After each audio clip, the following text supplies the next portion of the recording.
Šodien YouTube ir tas durvis, aiz kuram atrodas visa pasaule, bet atslēga var būt tieši jums. Aiz šīm durvīm ir 1 miljards lietotāju, kas ģenerē 30 miljārdus apmeklējumus mēnesī un vairāk nekā 40 miljārdu peļņas, kas ir izdalītas starp satura veidotājiem. Tas arī ir tas durvis, caur kuram tikt lielajā tirgu. Visi par to zina, bet retais tās atver. Jā, mēs to visu zinām, bet YouTube ir dārgi, ilgi un sarežģīti, sakat jūs. Nē, tā īsti nav. Tās nav ne dārgi, ne sarežģīti, saku jums es. Un šīs jautājums ir noslēgts, tāpēc, ka izšķirošais, ko par YouTube zinu es un ko nezināt jūs.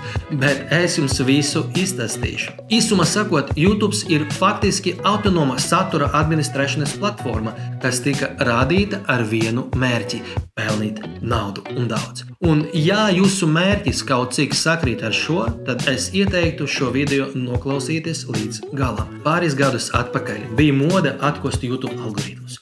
Un visi mēģinājumi un testi nonāca pie viena secinājuma. YouTube grib, lai jūs skatītos video izmantojot viņu platformu, un jo ilgāk, jo labāk. Visas rekomendācijas, rotācijas, skatījumi ir atkarīgi tikai un vienīgais no tā, lai jūsu saturu skatās. Tas ir miljardu vērts finanšu trafiks, kur skaitas katra ētera sekunde.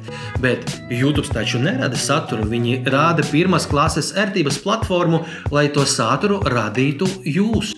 Viņi rūpēs par to, lai jūs būtu veiksmīgs. YouTube ir profesionāls producents jūsu precēm, jūsu pakalpojumiem, jūsu zīmolam. Tātad pats YouTube šeit ir producenta lomā un rūpēs par to, lai jūs varētu pelnīt daudz sev un viņam.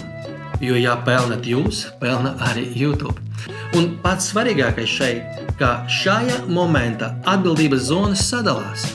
Jūsu lauciņš rādīt saturu, YouTube pienākums rādīt rīkus un palīdzēt. Un šie divi elementi nevar pastāvēt viens bez otra un visu laiku atrodas sasaiste. Un tagad es jums izstāstīšu sīkāk, ko es ar to domāju.